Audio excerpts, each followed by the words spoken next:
Hey Jimmy, how you doing? I'm pretty good. How you doing? Good, thank you.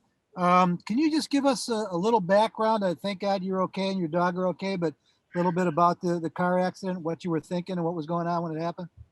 Yeah, it was early in the morning, right for the time change, and I was heading to the airport. I had to do some maintenance and a flight on the helicopter for the foundation, and I was on the turnpike, and I saw a cop going kind of down this off ramp, with his lights off. He was reversing, so I got over 2 lanes, and the sun's kind of coming up, and as I go up over that hill, I'm looking at the cop, and when I look up, there's a disabled vehicle on the center lane, and I'm going, about 90. So probably about 15 yards away. So I swerved to the left, barely missed him, but I was headed for a bridge, so had to make kind of a last minute decision, and decided to just turn right and flip it to avoid jumping that thing, and ended up rolling.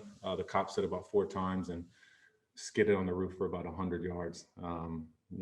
Was The cop was there immediately. I'm just kind of, sparks and glasses going everywhere, and I'm just sitting there, in the seatbelt. I get out of the seatbelt, now I'm on the roof, and I'm just kind of hollering for my dog. I don't hear her, so then I get out, and she's in the back, and we just walked away, and a couple hours later, ended up flying. So it was a wild one.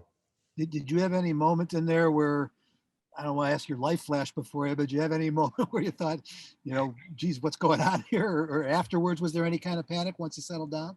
It kind of weird. I was talking to the cop right after, and talking to my mechanic, and it really felt like a game.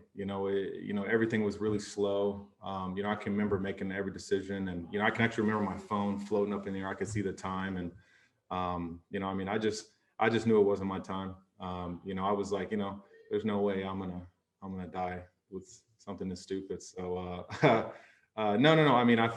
Literally, I was just like, hey, I'm good. And after they flipped the car back over, I towed it to the airport, and obviously extremely lucky, and really awesome by the response team of Dade County, and all the guys on the highway patrol there is just special, and I appreciate all the help, obviously.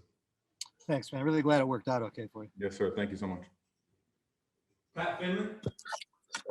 This isn't my question, but what's your dog's name and what kind of dog is it? Then I'll ask you my real question. Well, she's been my big secret for a long time, but she's a Vizsla, and her name is Ginger, and she's been with me ever since New Orleans. So Ginger. Ginger, yes, from Ginger. Yeah. And my question was, in the playoff game, when you catch the touchdown as time expires in New Orleans and you walk up the tunnel, is there any part of you that goes, maybe that was it? Did you think that did you think about retiring at all? Yeah, I certainly did it for a second there, for a little bit, and I got a lot of unfinished business. It was very difficult for me, obviously, to go back in the dome, and especially to lose. I'm a pretty fiery person. I'm a pretty enthusiastic person, and I hate losing. Simple as that. And so it was a lot of frustration there. Because I haven't won a ring, and that's all I think about. So just knowing that it's another year, and so I was unsure what I was going to do, but talk to Ryan, and talk to Matt, and I'm on board, and I'm ready to do whatever it takes to get back in that position, and to move forward, and hopefully to make a run. What did you weigh when you were trying to decide, and when did you come to a conclusion that you were going to give it another year at least? Really just my overall health. I'm not a guy who, I just want to make sure that, I can make it through a season and make it through another playoff run. That's kind of the biggest, thoughts that I always have. I never want to outlive my time, and, I feel like I can still be used, and I can still be a weapon, and I can still be a leader, for this team, and help these young kids, to make a run, and to share some of my knowledge of what I've been through in this league, and the wins and the lessons I've learned. Dan Weaver. Jimmy, I also have two unrelated questions. First of all, you recounted that accident pretty calmly. I'm curious how long you were shaken for after that. Seems like it might be something that sticks with you for at least a few days. No. I got right back in the aerobatic plane and did some flips. I was good. It was pretty weird. I actually had this heart monitor on. I had one of those watches, and my heart rate never, it never got above, I think it was 87. So pretty interesting, for sure. I think football, and I think a little bit of the flying and all the aerobatics I do, it kind of, trains the body and kind of trains the mind to be calm and focused during those moments. So, extremely lucky, just extremely blessed to basically walk away, and be able to fly the same day and do a workout. I really can't even describe it. From a football standpoint, when you self-reflected on 2020, what were some of the things that you were pleased about individually? What were some of the things that you weren't pleased with? Yeah. For me, I think I had a pretty, strong start to the season, and just kind of had a little lull there in the beginning. In the middle. And, I just want to stay consistent, take hold of every opportunity that's given to me. I think really ended the season well. Me and Cole on the field together, it was, some special moments. Just fun to play with the kid. He's so fiery, so focused. I just enjoy being out there on the field and celebrating, every win we have. If that's in a run game, if that's in the pass game, we just have a good time out there. So, probably my biggest joy last year was to see his growth and to be a part of that. And then, to share those moments with him and to celebrate him and, to celebrate us. Cause, I just love playing with him on the field. So, hopefully, we'll get a bunch more opportunities this year and have a bunch more special moments. Thank you. Thank you. Deion Miller. Jimmy, curious your thoughts on the quarterback position and bringing in Andy Dalton and Justin Fields and how the offense can kind of start to come together even during just a little mini camp this week and how valuable that can be just to be on the field together as opposed to a year ago. Yeah, everything. First off, Andy and Justin have been working just, tirelessly and it's been really fun, obviously, being here for this, past 6 weeks and getting to work with the guys, getting to see the cadence, getting to see them going through their reads and, just getting to see them as pros. Obviously it's a very exciting time to be a Bears fan. We have, great leadership at that position, great talent at the position. And, we're just looking forward to see what happens these next 3 days and then through training camp. Chris Emma.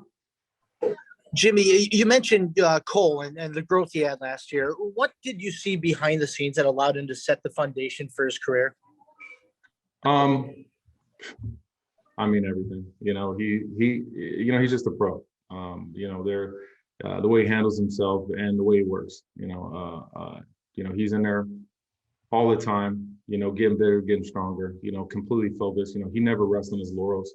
He's not a kid who has a good play and then takes 10 off. He's going to give 100% effort all the time on everything he does. He's just a special kid, man. He's got, for him, there's truly no ceiling. He can be as good as he wants to be. And I'm excited to be a part of that, to help him get there and to win some games with him. He has a bright future and it's been special to be able to help him do that. Colleen. Hey, Jimmy, you mentioned health as one of your considerations in deciding to come back. I'm just curious, what have you learned at this point in your career, at this age, about what it takes to be effective for a full season? Yeah, I've been lucky enough, I've been on the right training program for a long time now. I've been doing the same thing for the last 12 years. I think it's been 11 years. I missed 6 games. And certainly blessed about that. I know I'm particularly weird about all the things that I eat. I'm pretty obsessed with that, and what I put into my body, how I treat my body. I'm not a big Instagrammer, who puts up all his workouts. I actually have a no camera policy whenever you work out with me. But I'm gonna continue to keep doing the things that that have put me in this position, you know, to be going into, you know, year 12 and, you know, still have the ability to run and catch you know, truly blessed to have it, truly blessed to be here and, you know, looking forward to, you know, trying to make a run this year. We got time for a couple more quick. Up. Jim, I'm curious, you had a challenge or two with the media earlier in your career. You've been just great with us since you got here. Did something change as far as that? And maybe just as a bigger question, how you see yourself differently than you did, you know, 8, 9 years ago as a young Jimmy Graham? Yeah. You know, I mean, I've been through a lot, I think, behind the scenes in my career, you know, I think I've been through the gamut of what you can go through in this career, you know, being traded and, you know, having quote unquote a career ending knee surgery. And, you know, I've had a lot of ups and downs. And I think, you know, sometimes, you know, that kind of had an effect on, you know, my deal with the media on some things that happened younger in my career, you know, where I guess my voice wasn't being heard and really the truth wasn't being given. And, you know, it kind of affected me personally, you know, and pissed me off. So, you know, I think some of those things were kind of an effect of you know, me feeling like I'm not really heard. So, you know, I let people talk and I'll just do the plan. But, you know, me, you know, where I'm different than when I was younger is I know a lot more about the game. You know, when I first got in the league, you know, I was fresh off the basketball court and I knew basically nothing. You know, I was just out there trying to survive and, you know, trying not to mess up for Drew Brees. You know, I was trying not to make him disappointed in me. So, you know, now definitely, you know, just my communication overall, you know, with my younger guys, you know, with the O-line, with my teammates, you know, just understanding the game so much more, you know, understanding concepts and defenses, all those things, you know, have helped me to, you know, continue to play this game. And you know, that's probably the biggest difference.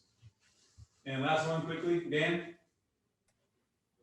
Jimmy, obviously know the grind of this league. The league added a 17th game to the schedule as a longtime veteran. I'm curious your reaction to it, both for yourself this year and then for all the guys that are going to have to play this for the long haul.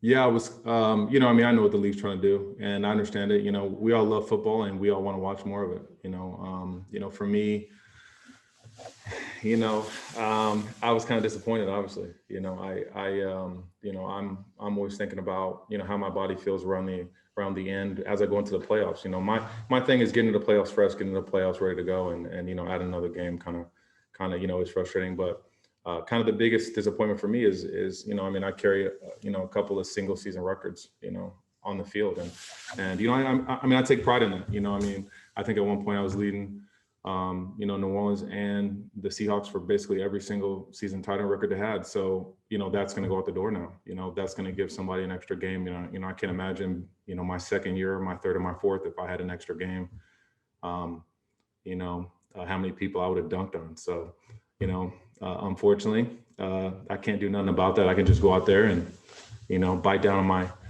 mouthpiece and you know, get this win and you know, look forward to it now. But you know, obviously, past records are all going to be scrubbed away, and you know, somebody like me, that sucks because you know, ain't nothing I can do about that. So.